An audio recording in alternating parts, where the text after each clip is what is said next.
അങ്ങനെ കാത്തിരിപ്പിനൊടുവിൽ മാർക്കോ എന്ന ചിത്രത്തിൻ്റെ ഏറ്റവും പ്രധാനപ്പെട്ട OTT അപ്ഡേഷൻ ലഭിച്ചിട്ടുണ്ട്. ആ ഒരു അപ്ഡേഷനാണ് ഇന്നൊരു വീഡിയോ ഭാഗത്ത്.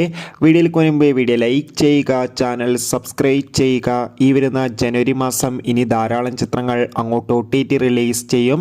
നമ്മുടെ ചാനൽ ഭാഗം പരിശോധിച്ചാൽ നിങ്ങൾക്ക് കാണാൻ വേണ്ടി സാധിക്കുന്നതായിരിക്കും. നേരെ ഇന്നത്തെ വീഡിയോയിലേക്ക് പോകാം.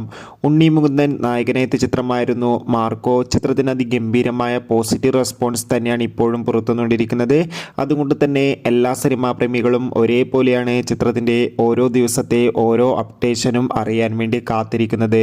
ഫൈനലി മാർക്കോ എന്ന ചിത്രം ബോക്സ് ഓഫീസിൽ നിന്ന് ഏകദേശം 100 കോടിക്ക് മുകളിൽ കളക്ഷൻ നേടിയെടുത്തിട്ടുണ്ട്. അതുകൊണ്ട് തന്നെ ഏവരുമേറെ ആകാംക്ഷയുടെ OTT റിലീസിനായി കാത്തിരിക്കുകയാണ്. ചിത്രത്തിൻ്റെ ഭാഗത്തു നിന്ന് തന്നെ ചിത്രത്തിൻ്റെ OTT അപ്ഡേഷൻ പുറത്തുവന്നിരിക്കുകയാണ്. ചിത്രം ഇപ്പോഴൊന്നും OTT റിലീസ് ചെയ്യില്ല എന്ന് ഒഫീഷ്യലായി കൺഫേം ആക്കിയിട്ടുണ്ട്. എന്തായാലും ചിത്രത്തിൻ്റെ OTT റിലീസിനായി ഇനിയും കാത്തിരിക്കണം. മിക്കവാറും ചിത്രം നെറ്റ്ഫ്ലിക്സിലൂടെ ആയിരിക്കും OTT റിലീസ് ചെയ്യുക.